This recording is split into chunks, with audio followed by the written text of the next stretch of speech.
Domenica 20 settembre e lunedì 21 settembre i cittadini veneti sono chiamati ad eleggere a suffragio universale diretto il Consiglio regionale e il Presidente della Giunta regionale.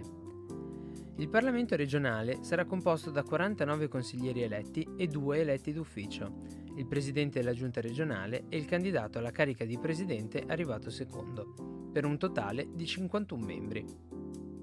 Sono elettori i cittadini iscritti nelle liste elettorali di uno dei comuni della regione che si presenteranno alle urne con un documento di riconoscimento in corso di validità e la tessera elettorale che abbia ancora spazi disponibili.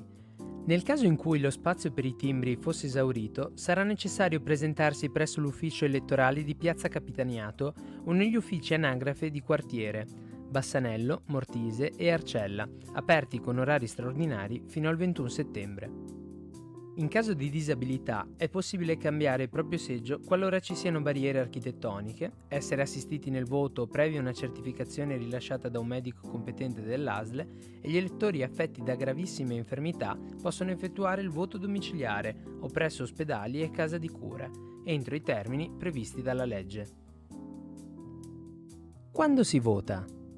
Le urne sono aperte domenica 20 settembre dalle ore 7 alle ore 23 e lunedì 21 settembre dalle ore 7 alle ore 15. La votazione avviene su un'unica scheda. Questa reca, entro un apposito rettangolo, il simbolo di ciascuna lista affiancato da 2 righe riservate all'eventuale indicazione delle preferenze.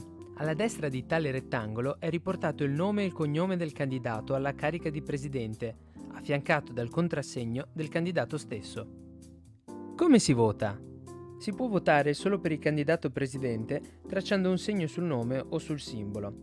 In tal caso il voto si intende espresso anche a favore della coalizione collegata. Si può votare un candidato presidente tracciando un segno sul simbolo e per una delle liste provinciali ad esso collegate, tracciando un segno sul simbolo di una delle liste con o senza preferenze. Si può votare inoltre a favore solo di una lista provinciale, tracciando un segno sul relativo simbolo.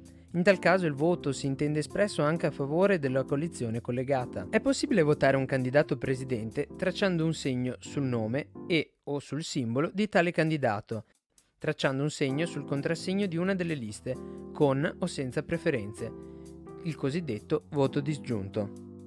Si può votare anche solo una preferenza, senza indicare la lista o il candidato presidente. In tal caso il voto è assegnato al candidato, alla lista a cui appartiene e al candidato presidente collegato a tale lista. In caso di espressione di una sola preferenza in un solo spazio diverso da quello della lista di appartenenza, il voto è comunque valido. In tal caso il voto è assegnato al candidato, alla lista a cui appartiene il candidato e al candidato presidente collegato a tale lista. Si possono esprimere 2 preferenze che riguardano candidati della stessa lista ma di sesso diverso. In tal caso il voto è assegnato ad entrambi i candidati, alla lista di appartenenza e al candidato presidente. Se si esprimono 2 preferenze che riguardano candidati della stessa lista ma dello stesso sesso, la seconda preferenza è annullata. Chi vince le elezioni? Viene eletto presidente il candidato che ottiene il maggior numero di voti validi.